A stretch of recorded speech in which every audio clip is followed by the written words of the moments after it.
Right. You don't have to choose. People who make you choose are just being jerks because they have an answer and they just want to argue. They just have the word star in the name. It's so anyway.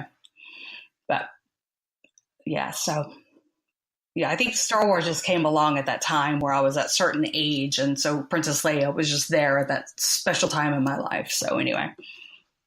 Well, I have just one more question that is, I just wanted your thoughts on SpaceX and these private companies, you know, trying to take up the mantle of space exploration. I think it's great. I think, my gosh, the more space exploration, the better, right? Like, I wish, they've been doing such amazing things. I mean, the car, who thinks of that? Like, it's so innovative.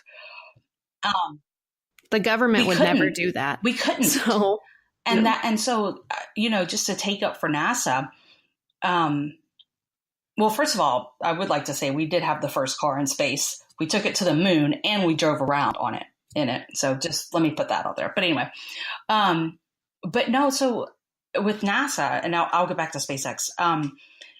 NASA is bound by what Congress tells us to do.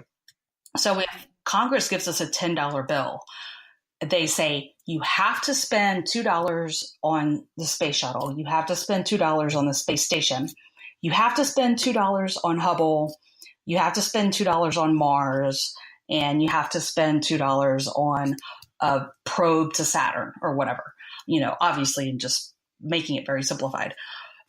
So if NASA says, but we want to do something really cool, like put this car up there, Congress would be like, are you kidding me? So even the engineers don't get to make the call on what we do. It's all the politicians. So, right. And they don't. Right. And they don't know. They don't know anything about it. Yeah, they're not the most innovative group of people in the world. So, NASA's constrained by, like I said, the group of old guys in Washington, and so for SpaceX to come along, they're younger.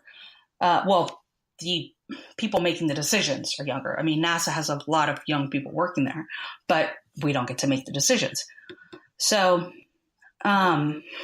just to have, such a younger and more innovative work or decision-making group of people and the ability, not just to have these ideas, but the ability to execute these ideas is, so cool. And so I think that, them doing this, think about it. It's going to energize people to be interested in space for everyone. Because when I was growing up, we had the shuttle and we would see these, shuttle launches. I was like, oh my God, that's so cool. And, you would watch these shuttles go up and then they would do cool things like, we had the Hubble Space Telescope and then they started building the space station and it was like, oh my God, it's awesome. And then, shuttle went away. And so what do these kids have to see now? You know what? Our astronauts are paying like $70 million per seat to ride on a Russian rocket to go up to the space station. That's not exciting for kids. That's not cool. So they see this SpaceX rocket launch this car and they're like, oh, that's cool. You know what? I want to go work in the space program. And now they have so many options. They have NASA, they have SpaceX, they have, Boeing's doing their own vehicle, the CST-100. And then Sierra Nevada's doing their thing. And then Bigelow wants to do like this inflatable space station. So there's so many options. So I think it's great. The more the merrier. Come on. Let's put a base on the moon. Let's go to Mars. Let's do it all.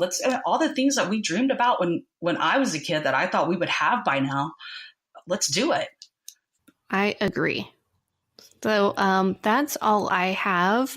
Thank you so much for coming on the podcast. And I'm so glad that you just tweeted out randomly that you were open to being on podcasts. I don't know, like someone I follow liked it. Yeah, it was for engineering week. I wanted to just do something for engineering week, which was last week. But yeah, it absolutely worked out like for a lot. But yeah, so I still got it out there. So yeah, no, great. Thanks for having me. I was so surprised by the response. I can't believe so many people retweeted it.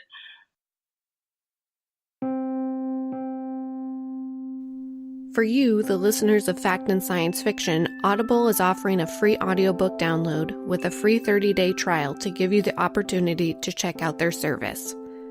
Now, if you listen to podcasts, then you should definitely listen to audiobooks. I recommend Jeff Vandermeer's book Annihilation, about 4 female scientists and their exploration of the mysterious Area X. Listen to the audiobook before you see the movie. To download your free audiobook today, go to audibletrial.com/factandsci-fi. Again, that's audibletrial.com/factandsci-fi for your free audiobook.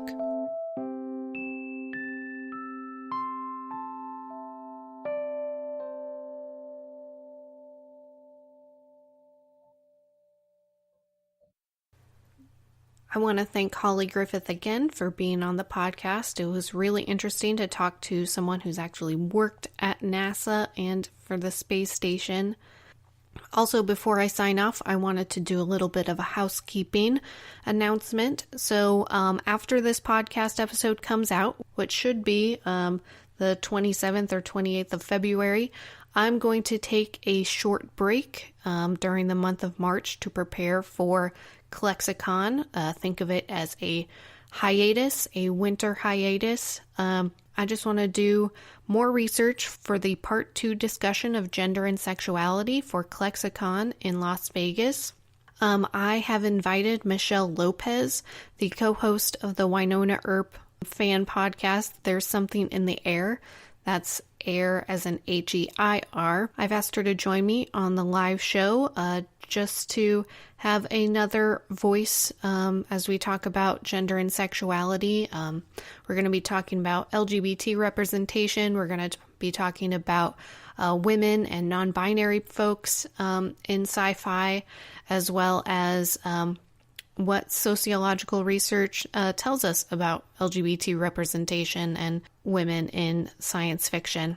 So I'm really excited for that. If you're just now joining us, please check out old episodes on Apple Podcasts, Stitcher, Podcast Addict, pretty much wherever you get your podcasts. When I come back, I will have new round of episodes covering life on other planets, government conspiracies. We'll be diving even deeper into space travel, as well as time travel. I mean, I have all kinds of episodes lined up. So I will see you in Las Vegas for Klexicon, and I will definitely see you back here in April. Follow the podcast at Fact and Sci-Fi. That's Fact AND Sci-Fi on Facebook, Twitter, and Instagram. Check out other content at the blog at factandsci-fi.blogspot.com.